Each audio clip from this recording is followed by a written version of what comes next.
iguana. And we got some roosters over there. This would be cool because I honestly don't remember that much of this. I mean, I do a little bit, but I wonder how much it'll jog my memory. One question. How does it feel being back home? Oh, it feels lovely. Yeah. It is beautiful. I am having the time of my life being back home. Sometimes I wish I could figure out a way to move back permanently. You will. You will. Yeah. But no, it's good. It's good to be home, be around the people, hear my language spoken everywhere I go. Eat the food. Oh, the food. Interact with the people.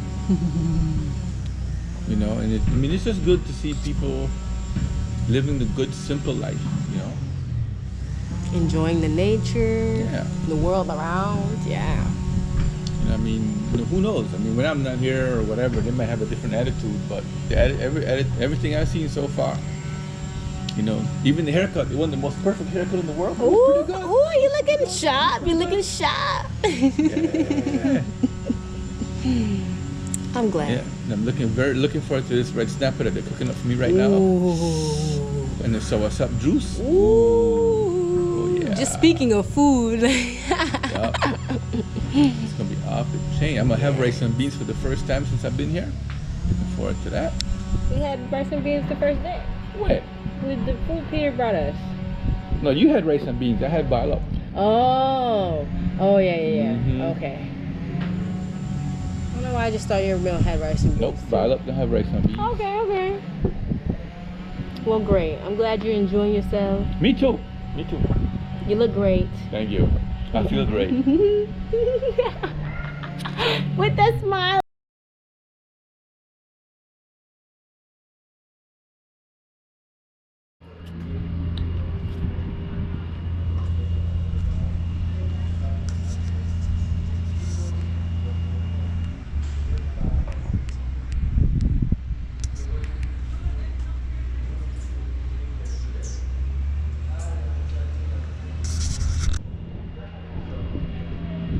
So I just discovered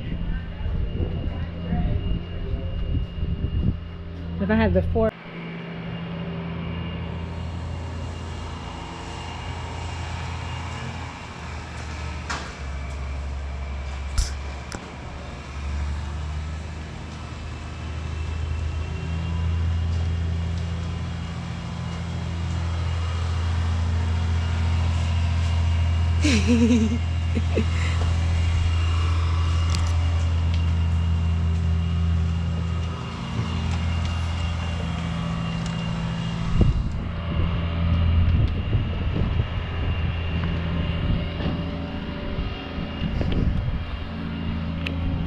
Oh yeah.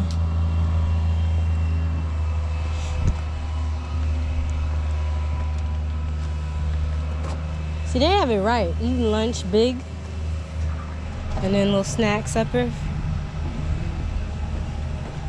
Especially if you're gonna be out, you know, during the day doing things.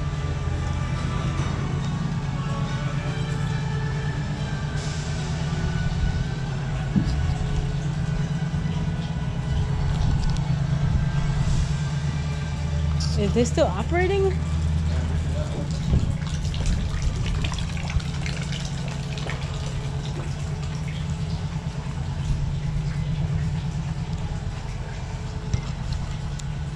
Thank you. Come again.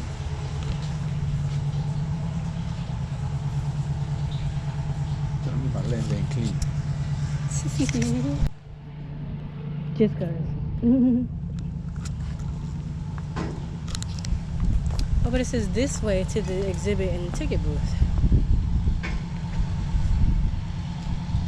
I didn't see a ticket booth unless it was that. Unless, yeah, there was a booth on the side that's closed, I guess.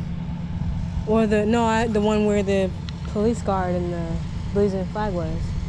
You think that's a ticket booth? Maybe we can ask and they would know, you know. If they aren't the ticket booth, they would know if the exhibit is close or not. Or where to direct us. So I don't say. I don't know why they have I mean, I agree with you. I don't know why they have the entrance to the exhibit before the ticket booth.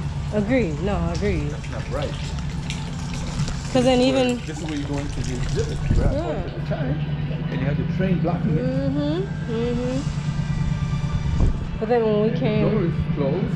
from the parking lot, you know, I didn't see anything that, like I didn't even see a person or an attendant of any kind.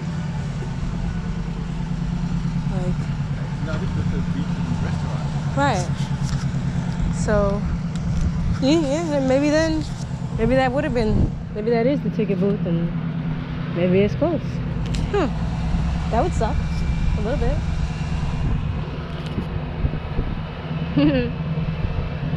Ah, that's funny.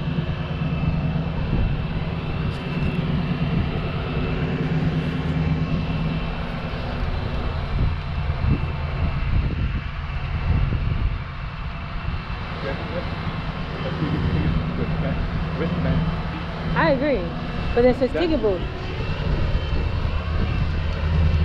So they moved ticket booth and the thing is one place, maybe? Ticket booth. I don't know. Maybe not. Cucumba. Good afternoon. Yeah, ticket booth for the beach or for the exhibit?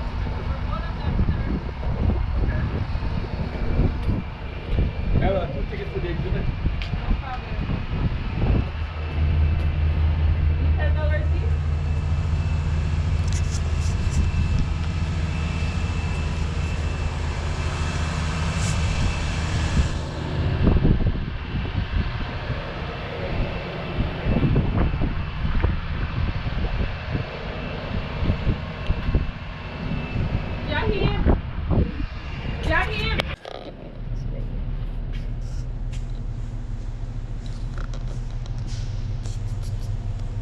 Yes. Have a good day.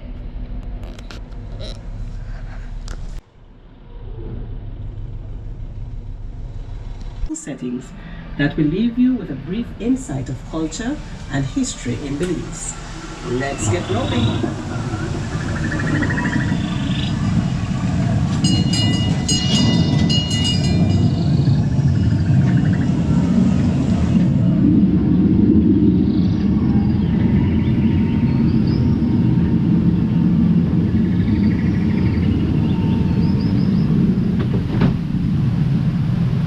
Welcome to the Belize Rainforest. We are very fortunate in Belize to have almost 1 million acres of rainforest and wetlands under different types of conservation management. This is important for 2 main reasons. Firstly, it will be there for future generations to enjoy, and secondly, thousands of insects, birds, reptiles, animals, and many varieties of trees and plant life have a safe place to call home. Belize has a large variety of ecosystems, making our country very unique. For generations, these precious ecosystems have provided food, water, building materials, and medicine for our people. Belize also has an extensive network of cave systems. Over 150 miles of caves have been mapped, with many more still to be explored. One of these cave systems, known as ATM, which is short for Aktul to the Til Muknang, has been named one of the most sacred caves in the world by the National Geographic. Our next stop is Amaya City.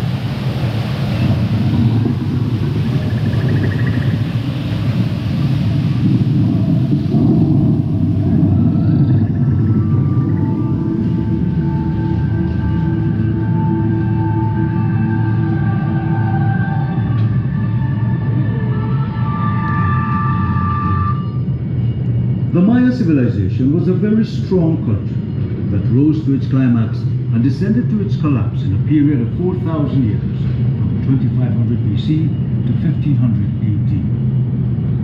To your left is a temple where priests and the elite would live.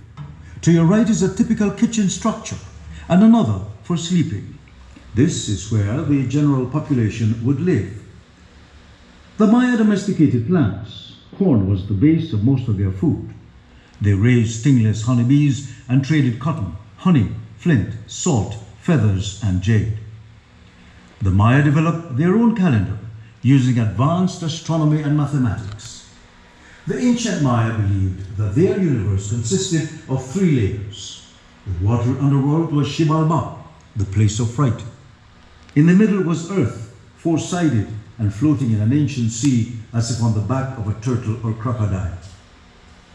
On top was the heavens, where Hunab-Ku was the supreme god with no form or face, who along with many gods took care of the people on earth.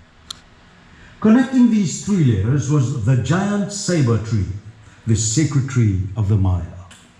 By 300 AD, the classic period was in full swing. This was the height of the Maya civilization, and the size and number of the large temples and palaces grew. It is estimated that up to 2 million Maya people lived in Belize during the classic period.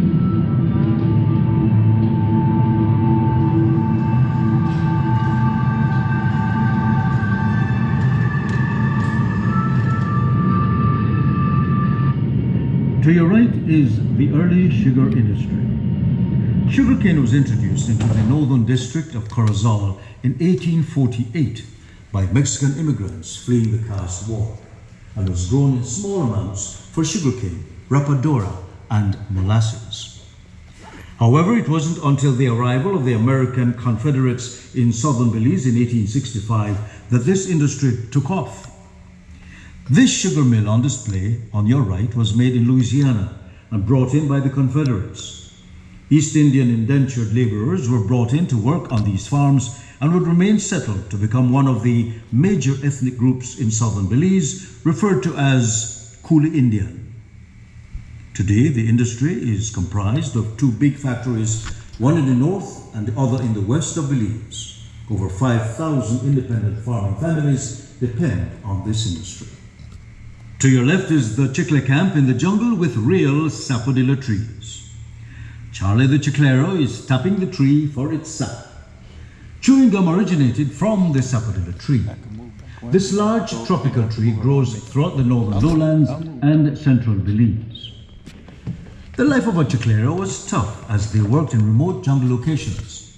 Insect bites, encounters with poisonous snakes and other dangerous animals were a daily occurrence. Falling from trees was common, and getting to a hospital quickly was near impossible. A Chiclero like Charlie here would climb to the top of the tree using spikes on his feet, a rope around his waist, and a machete in his hand. Once on top, he would proceed to make slanting gashes into the bark, working his way to the bottom of the tree. The sap would drain to the bottom, where a wax-lined bag would collect it.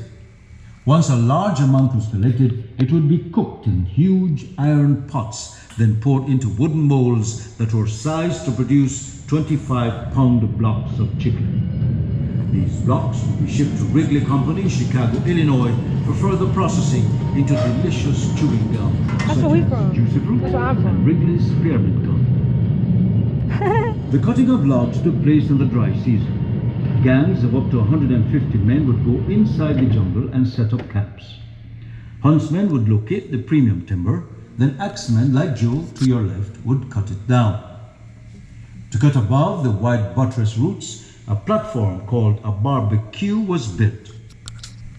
Once a tree was felled, they were loaded onto trailers and were then pulled by oxen trains or steam tractor to the river's edge. When the rainy season began, the rivers would rise and float all the logs down to Belize City. Closer to the city, the logs would be chained together from one side of the river to the other. This was called a boom. The boom kept the logs from going out into the sea. When the ships arrived, their quota was released for loading. Most of our logs went to England. Our national tree, the mahogany tree, was the most sought after wood, as it was beautiful in color and was easy to work with carpentry tools of the day. Wood used for local construction were cut using sawmills and the many tools displayed to your right. Belize is very lucky to have a forestry department that manages our timber resources to ensure sustainability.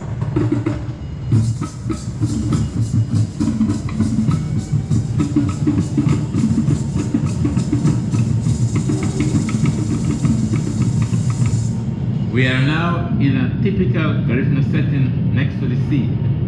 The Garifuna are descendants of West African, Central African Island Carib, and Arawak people. They arrived in the early 19th century, settling on the southern coast of Belize. Drumming is an integral part of the culture. Their music, called punta, would become the nationally recognized music of Belize. The costume above the stairs is for the Jankano dance ceremony that is celebrated on the last Sunday of the year. The Garifuna culture always resisted slavery, and the Jankano dance embodies that resistance. Traditionally, Garifuna foods are based on ground foods, vegetables, and marine produce. However, the single most important food is the cassava, also known as yuca. The process of making cassava bread is arguably the most important tradition practiced by the Garifuna people. We celebrate Garifuna Settlement Day on the 19th of November. This national holiday was founded by Thomas Vincent Tramos, who was a visionary leader for the Garifuna people.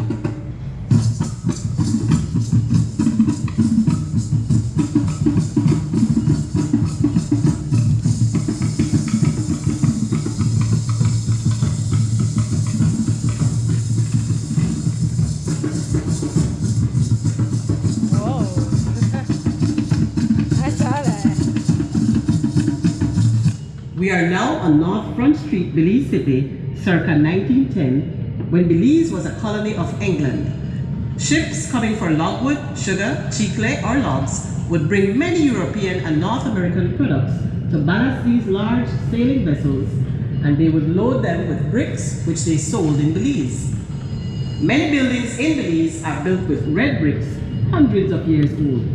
Through the peaceful efforts of the father of our nation, the Right Honorable George Cale Price, Belize achieved independence from England on the 21st of September, 1981.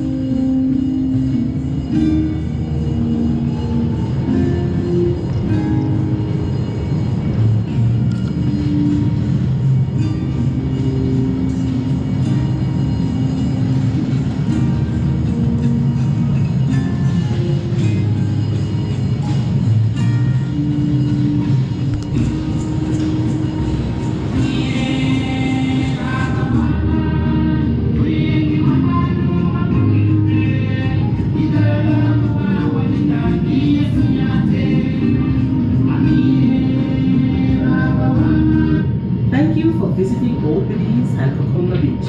We hope you enjoy the rest of your stay. The train will be coming to a stop shortly. Please be careful as you exit the train.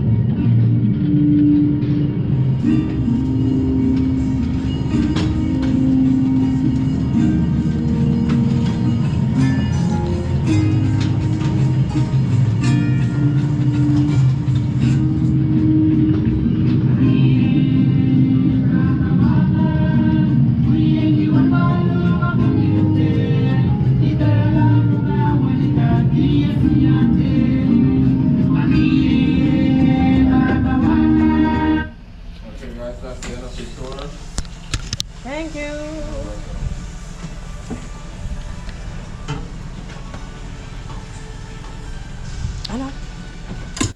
I thought there was a lot of really great information on this tour, even though without great lighting, my camera is not the best.